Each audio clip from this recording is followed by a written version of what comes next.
Hey everyone, welcome back to another exciting episode of Attack Productions. Today I'm back up being joined again by Jimmy, Jake, Nick, and like always, Fluff. Yes, sir. What's going on, y'all? Howdy, howdy. What's up, beautiful people? That leader is extremely shiny, and we're never recording this spot ever again. Holy crap. Yeah, it's terrible. His leader is pretty bright too, but mine is the promo Vegeta leader from the newest pre-release event. I'm going to have to... Don't lie. That's just a white card. Just Photoshop it in. I'm going to... Yeah, I didn't get to... It looks like a piece of paper. It does. That is crazy.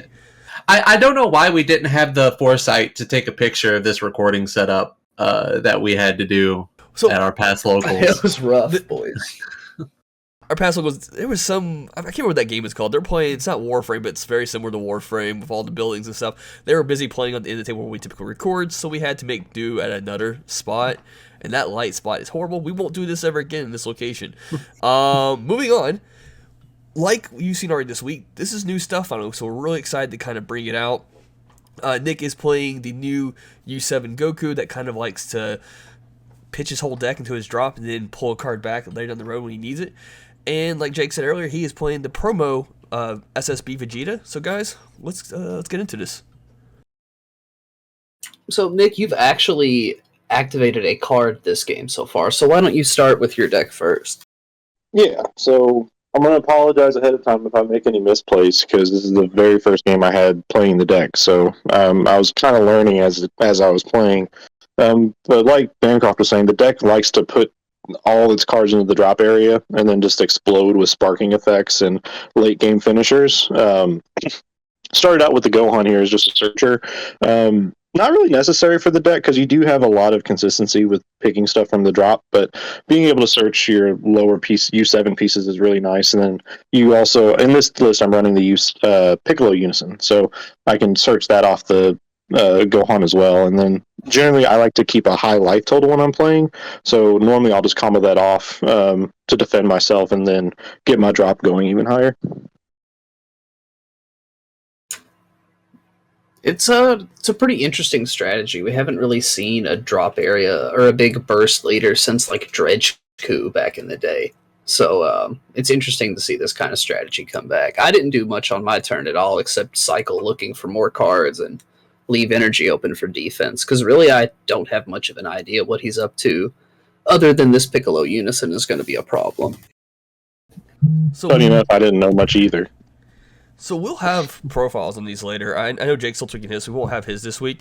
But I know Nick had mentioned his profile.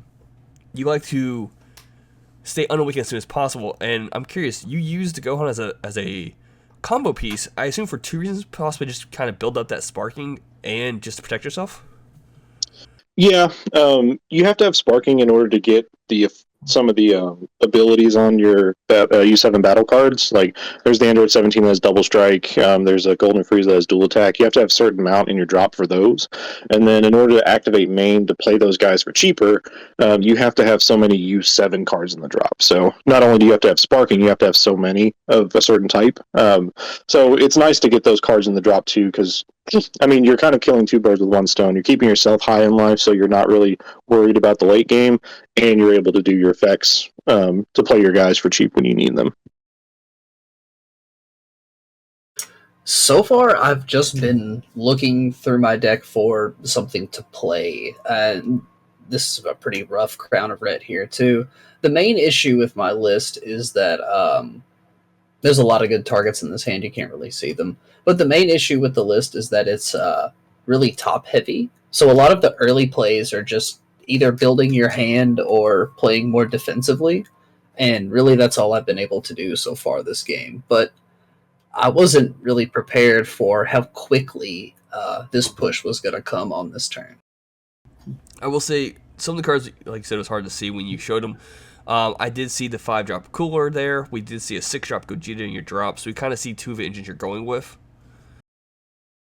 Yeah, basically just good red-blue alongside the fusion package from Vermilion Bloodline. Being able to establish that Gogeta along with a blue Majin Buu Unison is just a huge roadblock for your opponent. And over time, you're just hopefully going to grind them out. The deck also includes some later game plays like turning the tide. So getting there is easier and easier once you have your big cards established. But the early game, you're kind of weak. I think a future version of this deck will play different ratios and maybe some different fusion pieces to try and have a better early game. That's a good unison. Yeah. So, Jake, on your turn right now, what was in your mind? Like, what were you trying to accomplish on your turn right now? At this point, I'm just trying to stop the bleeding. I really don't have too much of a big play.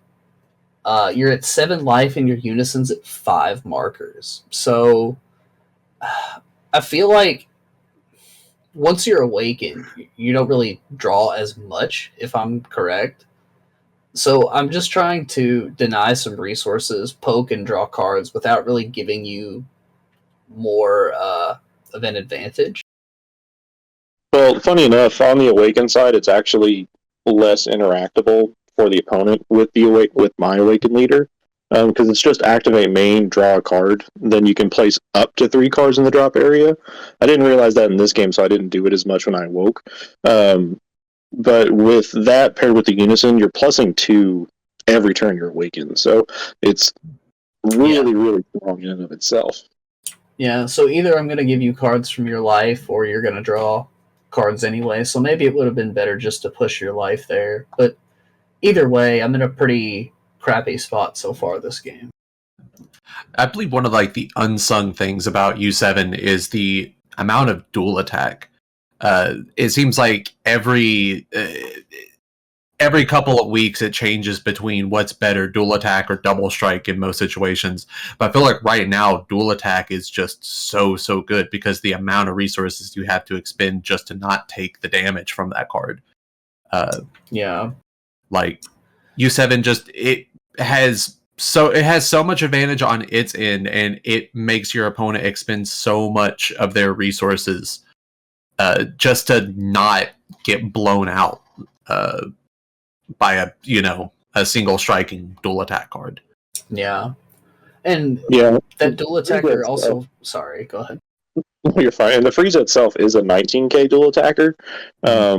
So it's able to go in over a lot of stuff. As you can see, I go back into the Android 17 here just to keep the double strike pressure on the lead. There wasn't really a point hitting the unison. I thought at least with the double striker, just because he's going to have to now protect himself because he's already at 4 life. So I wanted to keep the pressure on because the unison wasn't really worrisome to me right now.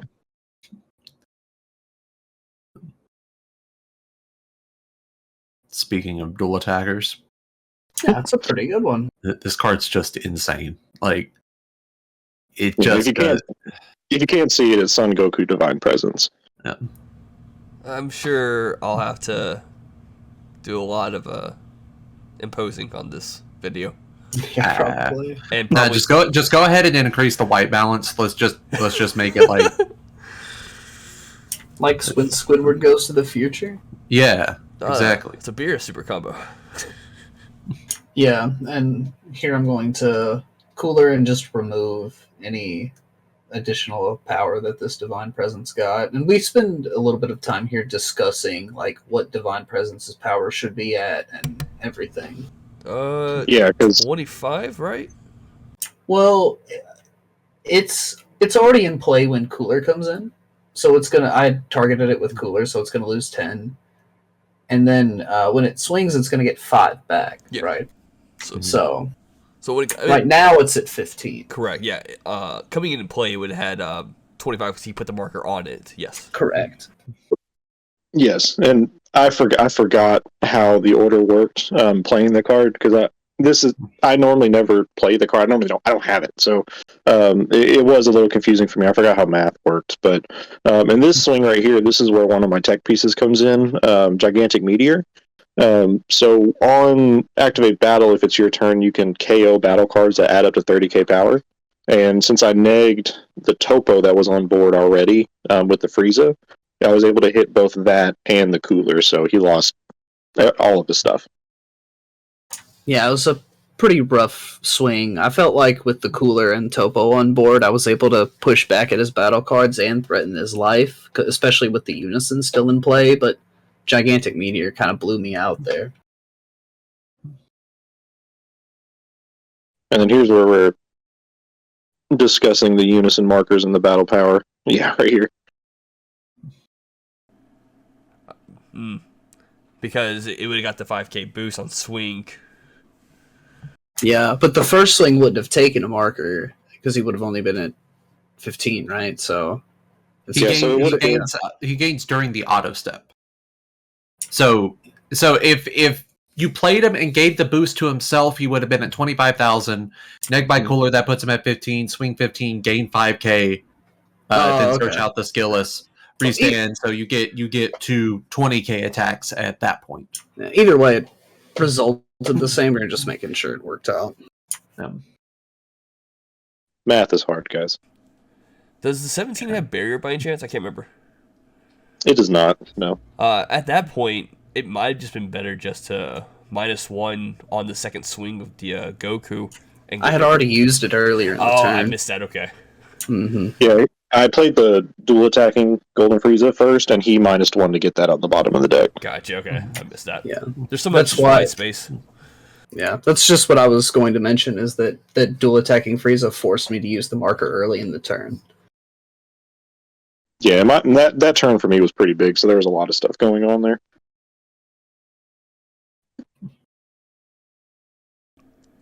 And, I mean, this is also the first week we're using set 16 stuff, so there's a lot of, like, I'm not going to say inconsistent plays, but the idea we're not really sure on how certain things are interactive yet. And in the coming weeks, we only get better just by playing these decks more and more and more.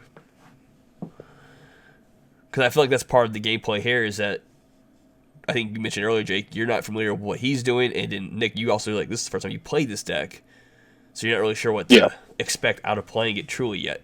You had an idea going into it.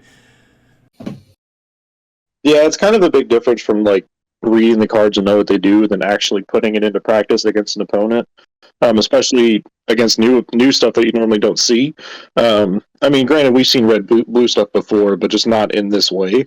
So it was definitely a learning experience from both sides, I would say. It was a good sure.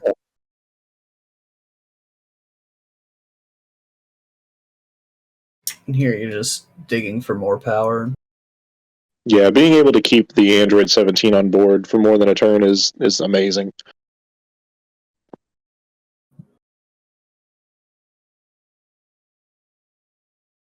So remind me here, if I remember correctly, looking over this archetype, like every card in it is a rare or an SR. Kind of. Yeah. There's an 8-drop Goku that's an SR. Android 17 is an SR. There is the SS Blue Vegeta that I just comboed that's a rare. There's a counterplay Goku that's a rare. There's a secret rare, which you're seeing on the board right now. And if you saw it earlier in the game, I bursted at turn 2. And that's where I want the secret rare to be, kind of at all times, just because whenever I'm ready to go in, I can just pick it up with the leader activate main if I have Sparking 20. And then I can just play it whenever I want to at that point. And now, essentially, the clock is ticking for Jake. I mean, he's got 1 damage in, if I'm correct. Now, I do That is recall talking about this matchup afterwards, Jake. There is a mistake that was made, right? Well, part mistake, part seppuku, I guess. I remember you mentioning to me there was a moment where you forgot certain card effects. Yeah, but at the same time, like looking at the state of the game, I don't think I am in a very good spot here. Like, I don't think there's really much I can do considering everything that's going on. So I'm going to combo with Turning the Tide. If you guys noticed, I didn't charge last turn. So my hand size isn't really good either. Like, I'm just in a rough spot in general. And then he's talking about the -5, so I've got a combo again, which really sucks because I really would rather have saved that bean for maybe my turn. I don't think I'm going to restand my energy. You didn't restand your energy. Yeah. Yeah. Well, it didn't matter. That attack just bounced because of double B. Yeah, I was baiting a negate at that point. I wanted to see if he was able to get more of his hand out.